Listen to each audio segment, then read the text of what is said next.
So that's what we're here to do. Now, how do we do that? In the ancient days, this whole process of fulfilling one's sacred quest, which is what we're talking about, how does one fulfill one's sacred vision, mission, or dream in life? The fulfillment of one's sacred quest was a process of initiation. And in the ancient days, there were schools of initiation, which taught people how to use their inner and outer resources, their psychic and intuitive resources, as well as other talents, in order to remember who they are at a very core level and move forward in life. So we are going to present the process of betrayal within the context of a very sacred initiation. And it is the sacredness of this event in your life which will identify it as something which can transform you.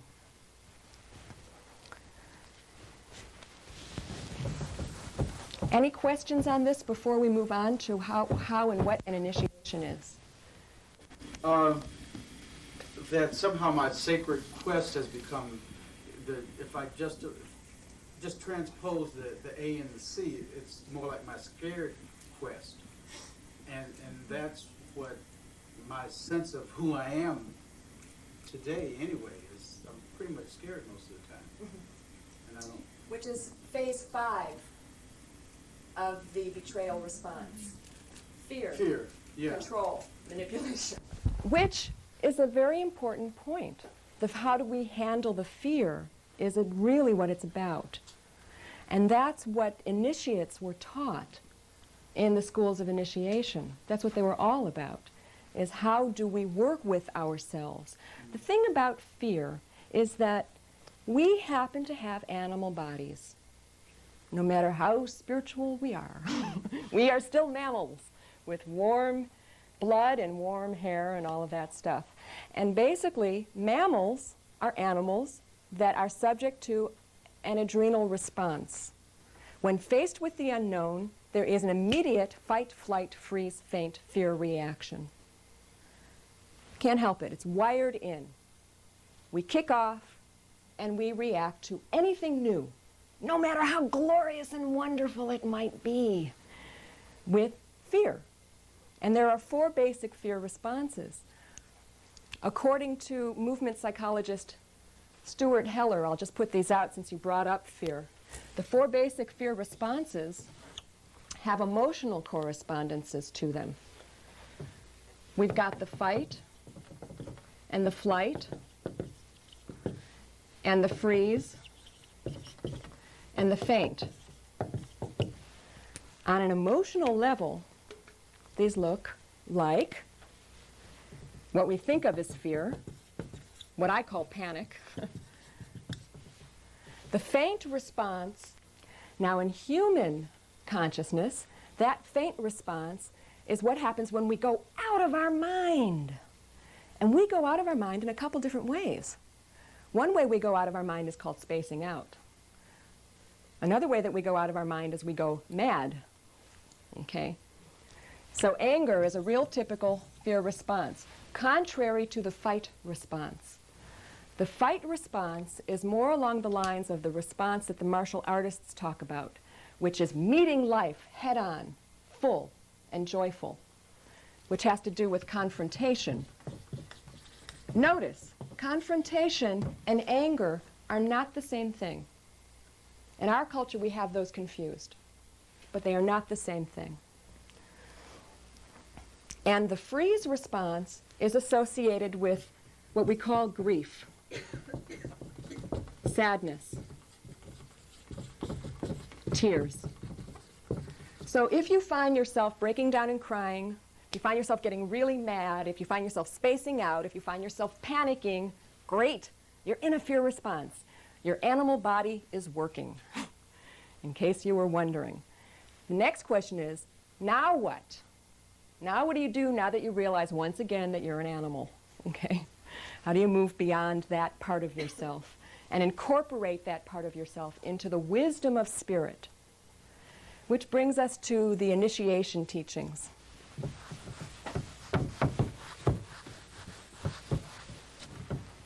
Cross-culturally, initiation follows a 5-step pattern. According to Raymond Buckland, these 5 stages can be identified as separation, purification, death, hopefully symbolic in nature. The 4th stage is new knowledge. And the 5th stage is rebirth. Okay. Now, the separation phase in the process of initiation is one which recognizes the holiness of an event. In many ancient cultures, one separated oneself from the community, either willingly or unwillingly. Doesn't matter. It's still being taken away. When it's willing, for example, in our culture we have, for example, nuns or priests who would separate themselves from the family and they would go off and join a monastery. In some cultures it's not voluntary. For example, the Aborigines in Australia or New Guinea or whatever, the children, the boys in particular, when they are approaching puberty, are whisked away by men wearing very ferocious masks. And they are separated from their mothers and their families and thrown into an initiation rite of puberty rite. The point of any separation phase is to make a mark between what was and what will be, and the sacredness of what's happening right now, which can transform what was to what will be. It's a mark of sacred transformation. Now, in betrayal and trust, there's also separation. You feel very separate from your betrayer. How could they do that to me? Right? I feel alienated from them. I don't feel close. You don't love me anymore, whatever it might be. We want to withdraw or avoid or not have contact. That's a normal, natural response. It can also be a symptom of revenge, but it can also be a symptom of recognition of the sacredness of an event, which says, I'm in the process right now of doing some very deep inner work, and I need some time now to separate from what's going on, to begin the purification, to move downward through the entire process, to be with myself in a new way in relationship to this experience of betrayal. In traditional cultures, purification is an act in which the initiate is confronted with the tests or trials and ordeals of initiation. Usually in ancient cultures, they are feats of power, strength, and courage. Courage is the antidote to fear. So if we're caught up in feeling afraid, yes, I've done a lot of work, but I'm still scared, that's what you are being tested on, is to develop courage, to develop character. And it so happens that the 5 initiation rites of purification are, for betrayal, revenge, projection of the shadow, generalizing, self-betrayal, and control and manipulation, being afraid. When we can face each of those in a new way, we have passed through the purification phase. The only way through purification in the ancient initiatory schools is through the process of symbolic death. Your old way of doing it ain't going to work. It hasn't worked for a long time, otherwise you wouldn't be here. Usually in the ancient rites, the death is symbolic. There are stories, of course, where the person did actually die physically. You know, for example, there are stories in the ancient Egyptian rites where the person was out of the body in the king's chamber, for example, and how was it that they were able to handle that spiritual domain, and they, for whatever reason, never returned to the body. It's in the ancient Egyptian wisdom teachings that we really learn how to approach death. And I would like to spend some time talking about that in a little bit after I run through all of this. I would like to mention, though, that Elizabeth Kubler-Ross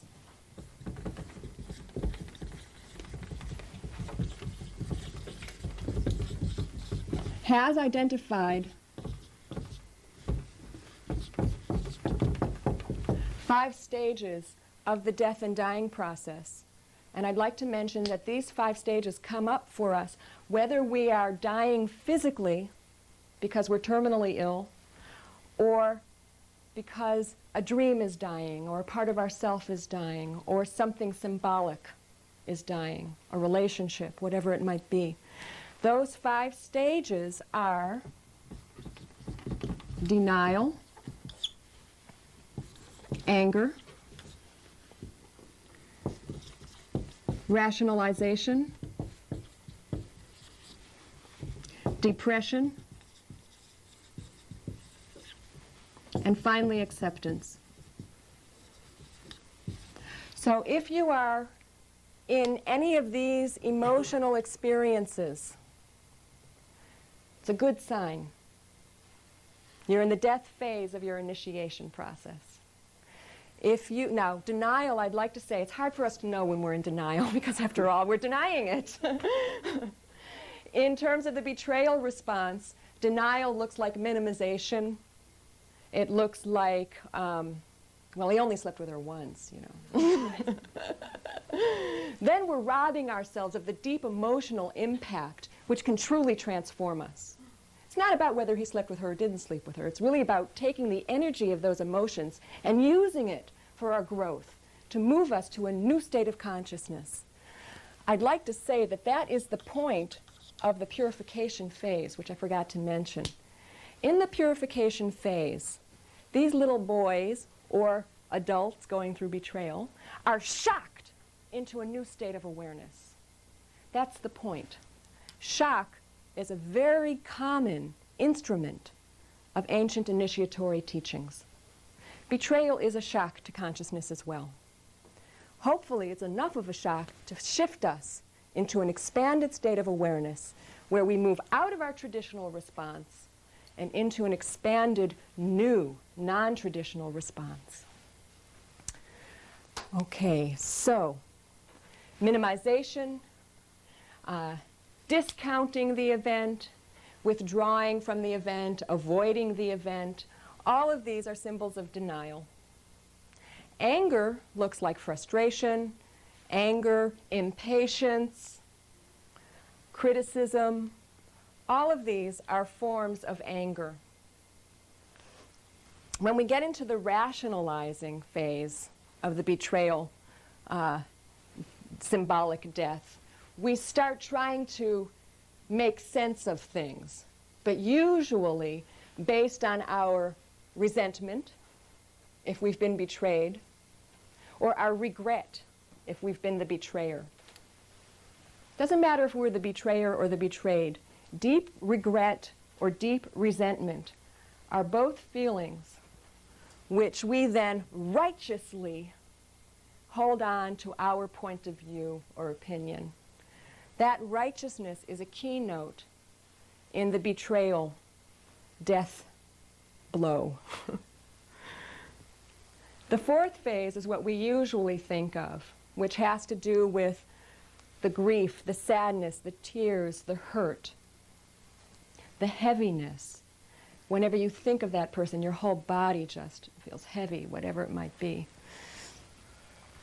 This eventually, as we run through the gamut of all of our feelings, we eventually come to accept our betrayer, that they did do that, whatever that might be. Accept ourselves, that we did allow it, whatever it might have been.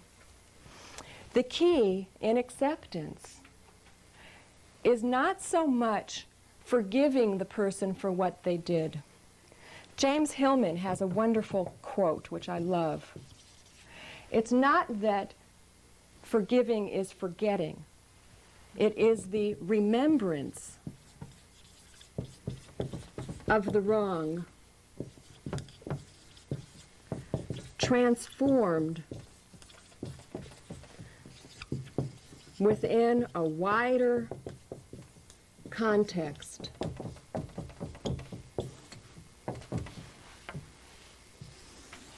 That's the key. Forgiving is not forgetting. It's the transformation of the wrong within a wider context. This is what brings us to new knowledge in the initiation rites. We get a new perspective on what's going on here. We learn for ourselves, at a core level, the deeper truth that we've been denying, or that we've been angry about, or any of the death experiences. In the ancient initiation rites, the teaching was brought forward by the elders. In today's initiation of the soul, it is an inner teaching brought forward by the wisdom of our heart. And we are challenged today to use our inner resources to make contact with that inner knowing.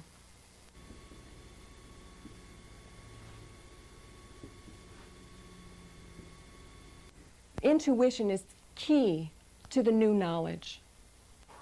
Intuition, according to Aristotle, is a kind of knowing that we have directly, and there's no need for proof.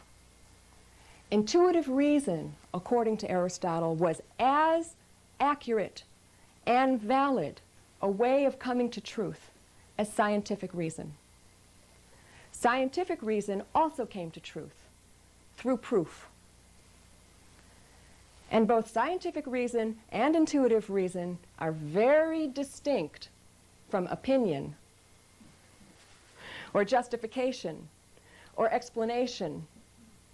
These are not truth. Okay? Now, when we're coming back to new knowledge here, what we have a tendency to do is we go, okay, why was I betrayed? Well, if we follow the traditional response, we begin looking into our history. What did I do that this person rejected me? Okay? How come I'm such a bad person that I would be rejected is usually what we come to. There must be something wrong with me, that I'm so unlovable, that they left me or they did this. We immediately go back to a history based on our low self-esteem. And we build a rationale according to that. This is not new knowledge. This is old knowledge. And it was bad the first time. It's not going to do any better this time.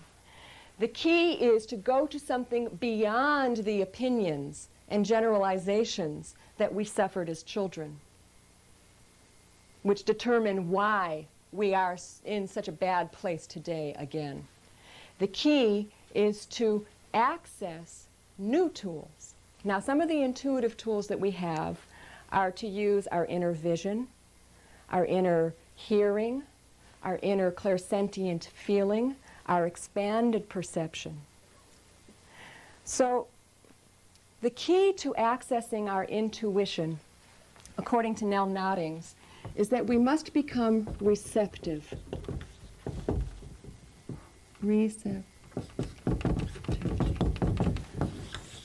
So I think when we're talking about new knowledge and we're talking about accessing our intuition, the first thing we need to look at is what are things that we can do to allow ourselves to become receptive. I work a lot with crystals, so I use crystals to go within. Great. What I do is psychotherapy. Well, I use tarot cards, Great. and also in my work with children, I use knowledge and information I get from them. I learn a lot about myself. Good. And the last thing I've been doing is a lot of drumming. I've been using drumming. Excellent. Drumming. Music is another form which can allow us to shift states of consciousness, to become receptive. Any other comments? I just point blank and very sincerely ask to be shown the deep understanding or the direction and when I'm sincere, I get an answer. I make a decision whether I want to really know the new knowledge and become what I call a willing participant, to see my own participation in whatever this thing is that's going on for me. How do you know when you're ready? When you say, am I ready for this new knowledge? What are signals for you that you are ready? I have to come back and say again, how did I participate rather than blaming myself for what did I do? Very good. So there's a couple things here. One is questioning. And one of the things about the word questioning is it contains within it the word quest. And that's what it's really about, is getting back on the quest.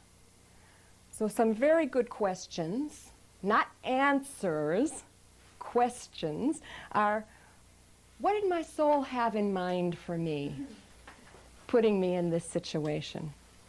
We're assuming that there is a soul, a wiser being within the self, that can respond to this question. What's the major theme or teaching here? What's the pattern? How am I perpetuating the pattern? What do I need to learn here? These kinds of questions versus why is this happening to me and how could you do this to me is a shift in perspective. Okay, any other ideas on how we can become receptive? Exercise or somehow not being focused on myself so that there's a new avenue. That's excellent. So exercise. And this is real important. Exercise or physical activity is another mode of helping us become receptive.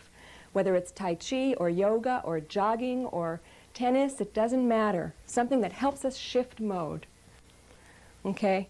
There are some others that I'd like to mention here that can also be useful tools to help us make that shift into new knowledge, such as using affirmations. Using creative visualization is another possibility. Working with our dreams is another very valuable tool. Tarot was mentioned. There's the I Ching. There are runes. There are a variety of intuitive tools, astrology, looking at your transits to get a bigger perspective on what's happening right now. And yes, the creative arts, the drawing, the dancing, play in particular, clay. There are any number of creative arts. Take a walk by the beach, have an unscheduled, unplanned day. Now for some of us, that just throws us into terror. So if that throws you into terror, that's not necessarily because you're probably already in terror with the betrayal experience. You might want to choose another one. You know, the main thing is to realize that there are a variety of tools that we can use to assist us in making a shift in consciousness, both inner tools and outer tools. And the key is to shift away from the death response, the grief, the anger, the denial, to make the internal shift, to go and find out something new from the inside out.